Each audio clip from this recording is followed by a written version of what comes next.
From the 1011 Now streaming studio in Lincoln, Nebraska, this is the REPORT Husker Show. Good evening and welcome in, everyone. Another late night in the 1011 Now streaming studio, another edition of the REPORT Husker Show. Thanks for joining. I'm your host, Bill Rentschler, joined alongside Sports Director Kevin Sjuts. And Kevin, not a whole lot to say tonight that I think anyone really wants to hear or talk about. Kind of a pretty disheartening day in Husker Nation. 45-7, the final score against a number 2 Michigan Wolverines team that's going to contend for a national championship. Pretty good. Mm-hmm. They've got some dudes. Yes. They're physical up front. Matt Rule said ahead of the game that that's kind of the blueprint that he wants his team to look like. Obviously, it doesn't happen overnight. No. It's going to take some time. But if you look at what Michigan did to Nebraska today, it was nothing fancy. Nebraska just kind of got bullied all over the field. And even to the point when Nebraska needed 1 yard on a fourth down play call, they couldn't get the 1 yard inside the red zone. No, 4th and 1. Again, that was early in the game. And that was the only time I felt like, if Nebraska can score, maybe they can stay in this game. And after that conversion failed, it was just, it was downhill from the opening gun. Michigan scored on their first drive, and they made it look really easy. And then the Harburg interception off a tip pass. Yeah. That's, I think, probably one of the most disappointing things about today is that Nebraska, really never, I don't think, stood a chance. Which is crazy because I feel like a lot of folks going into the stadium today felt like Nebraska, they didn't predict Nebraska to win, but they expected the Huskers to hang or at least put up a better fight. Mm-hmm. Heinrich Harburg described this loss as demoralizing. And I think part of that's the score. Part of it's how quickly the game spiraled out of control for Nebraska. And, Bill, you mentioned what I would contend are the two biggest plays in the game. And this is tough for us because we don't really need to dissect this game too much. No. Because it was over early. Mm-hmm. And I don't want to say the second half was a throwaway, but the game was decided at halftime. Michigan got to their fourth-string quarterback. They used 4 quarterbacks, yes. And even to the effect that, before our 6 o'clock coverage live from Memorial Stadium, I posted on my social media, hey, tune in. We've got live reports from – somebody responded and said, I'll pass. And I get it. I even responded, that's fair, because you don't want to relive. So that we'll try not to get too negative or unpack all of the game. But the 2 plays you mentioned, which really identify what happened today, was, of course, the 4th and 1 play where Nebraska didn't get it because it was a 14-0 game. Mm-hmm. If Nebraska converts that and ends up getting a touchdown in the drive or a field goal, all right, so you've chipped into the deficit, mm-hmm. and it re-energizes the crowd a little bit, but that did not happen. And then maybe more importantly, Nebraska's second play from scrimmage was the tipped pass that a Michigan defensive lineman caught and intercepted. So Nebraska gave up 7 points in the first few minutes on a long Michigan drive to start the game. Then the Huskers finally get the ball. They do a run play with Anthony Grant. Next pass, tipped, intercepted. 2 plays later, Michigan scores again. Voila, it's 14-0. And Memorial Stadium had good energy before the game. But it got pretty quiet pretty quick. But at 14-0, it was pretty the air came out of the balloon, so to say. Mm-hmm. And it was a hot day. You mentioned it in your report during the 6 o'clock show, but on the field was hot, and the stands were hot, and, once halftime hit and you're down 28-0, fans filtered out pretty quick. They didn't show too many shots of the stadium on the TV broadcast in the second half. That's a hot day for August. Yeah. No less the last day of September. Yeah. It was a scorcher out there. The sun was oppressive. There was a breeze, but it felt like it was just blowing hot air. Yeah. It was. And I had somebody tell me that about an hour and a half before the game, the field temperature measured at 125 degrees. That is just, and we have some video of, sometimes we'll put the camera on the ground and you can just see the heat rising off of the turf. We've got several of those shots.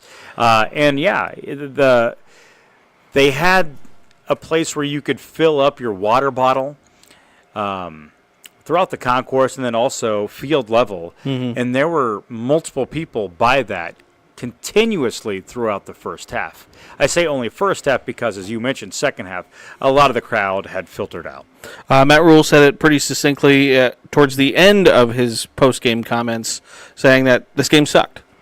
But, again, I think all you can do moving forward is use it as a teachable moment in some way, shape, or form. I'm not a football coach. I'm not sure how you use a day like today when you're outplayed on offense, defense, and special teams as a really teachable moment, but that's where we're at. And there's a lot to learn. Yeah. I mean, you can look at the way they played special teams, the way they defended.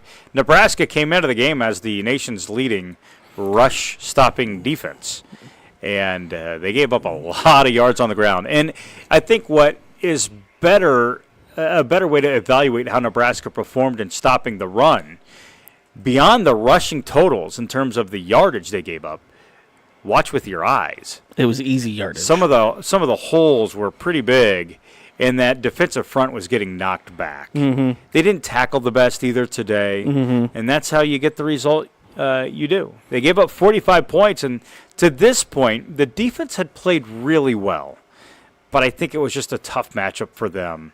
Man, and you just got a sense of some discouragement that settled in pretty early. It was. And again, Harburg, I feel like, did throw it better today. And, they've talked about he's going to have to throw it if they want to win some of these games. I feel like he did throw it a little better today. I was actually surprised at how well they did in the passing game.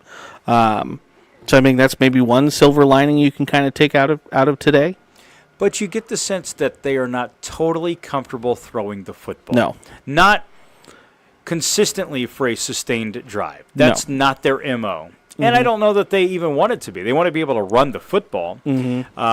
But Heinrich completed 14 of his 25 pass attempts. He had the one pick. They really bottled up the quarterback run game. Heinrich finished -2 rushing yards. And Anthony Grant, Bill, tell me, how many rushing attempts did Anthony Grant have at the end? 6. That's your number one eye-back. 6 for 16. And if it wasn't for Josh Fleeks popping a 74-yard run at the end of the game, you would have finished with 30 rushing yards for the game, and you would have been shut out for the first time since 96 against Arizona State. Since you brought up that play, let's spend a couple minutes talking about the Josh Fleeks touchdown run. It came in the fourth quarter. A lot of the crowd had left, and for those that were there was an applause, but it was one of those sarcastic applauses because everybody knows that Nebraska has not been shut out since the Arizona State game in 1996.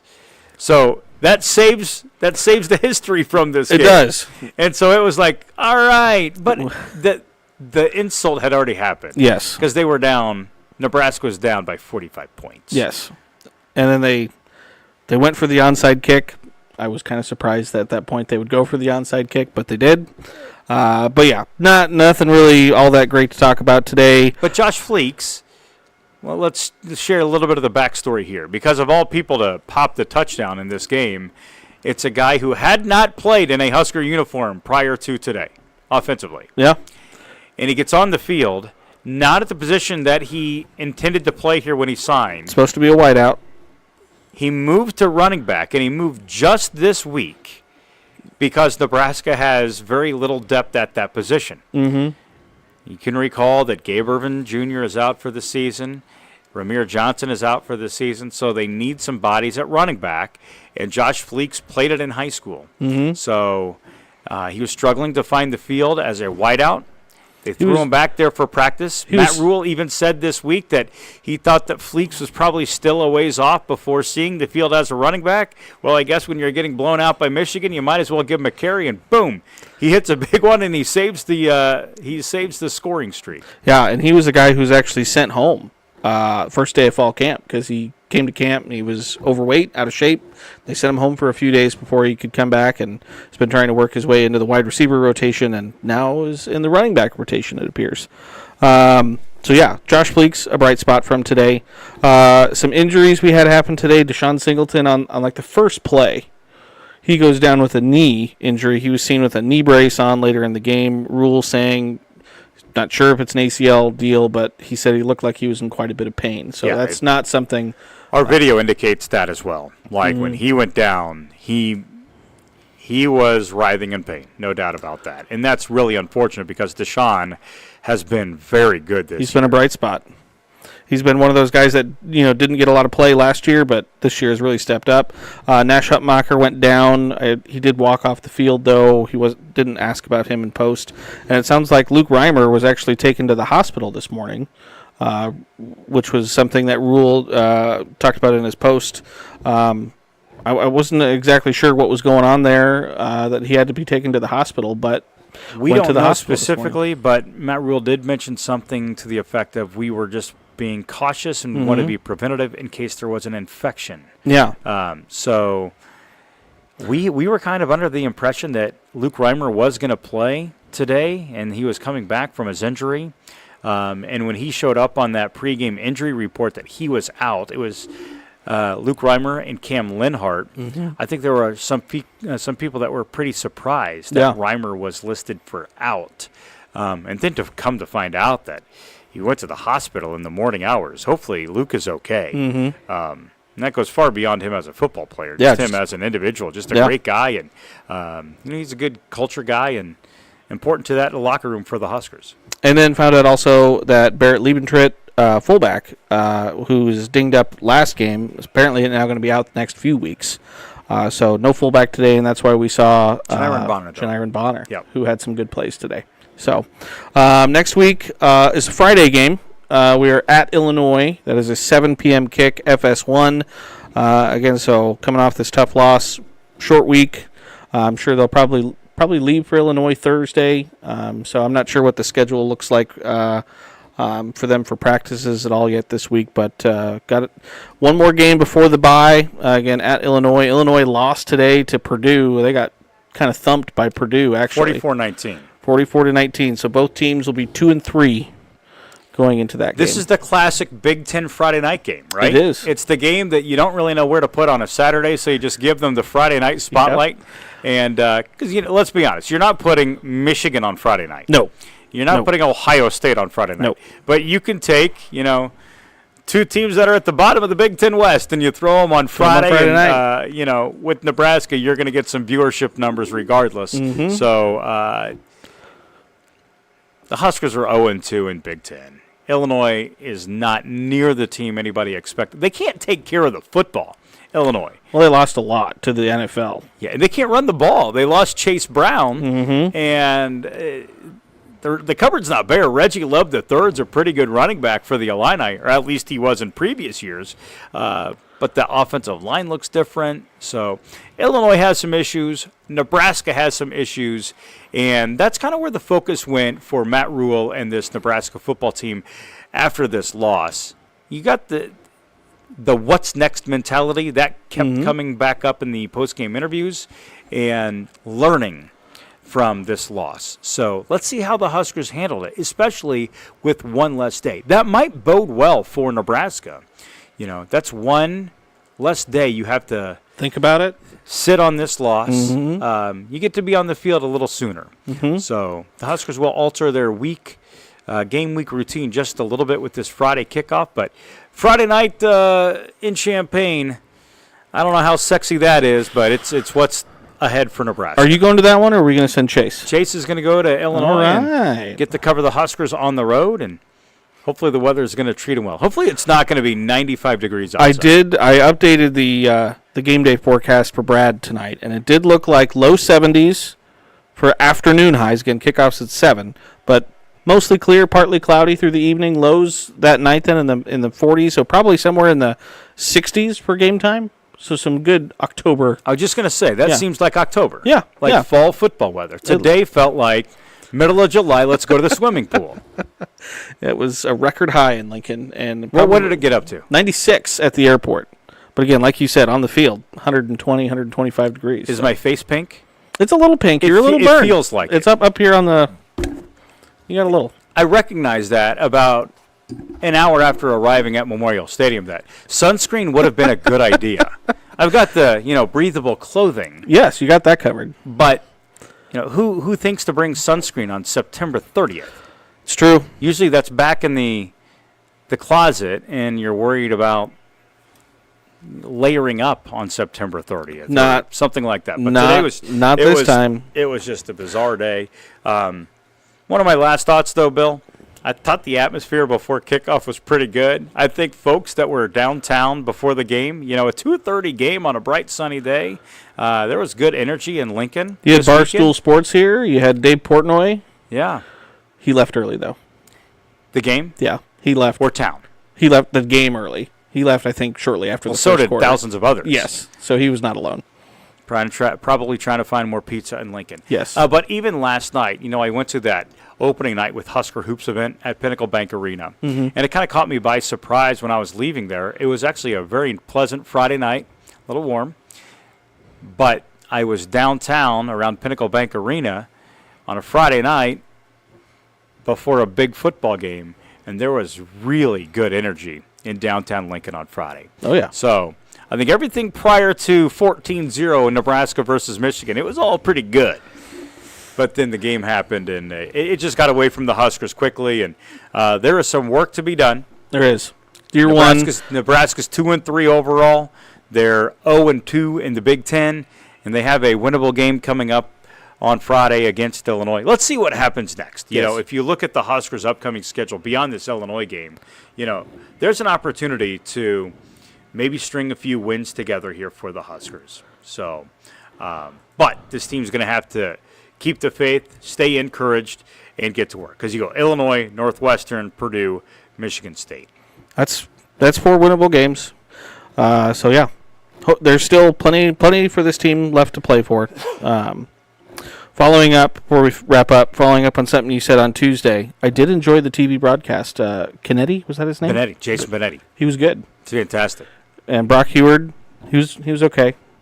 He went a little crazy there for a second talking about the Seattle Mariners. But on a game like today, they kind of got to reach a little bit for things to talk about. Went on a Mariners rant, huh? He did. He apparently he's Fox is probably promoting ALDS wild card playoff baseball coming up here next week. Mariners need a little bit of work left to do to get into the playoffs. So that's not good for Brock Heward.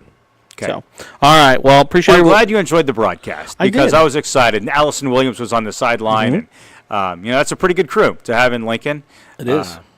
I don't think Fox had a really good day, though, in terms of the viewership numbers because Nebraska, Michigan followed USC, Colorado. So there were back-to-back games that they had where there was probably some folks turning off the TV prematurely. Well, if they turned off Colorado, USC, they missed a pretty good ending. Again, I saw it was 34-7, and then all of a sudden it was 48-41. Late Colorado a chance at an onside kick. So Colorado keeps doing Colorado things, but that's a discussion for a whole nother day. So it's late. Kevin, thanks so much for hopping in and joining me again. Excellent work as always.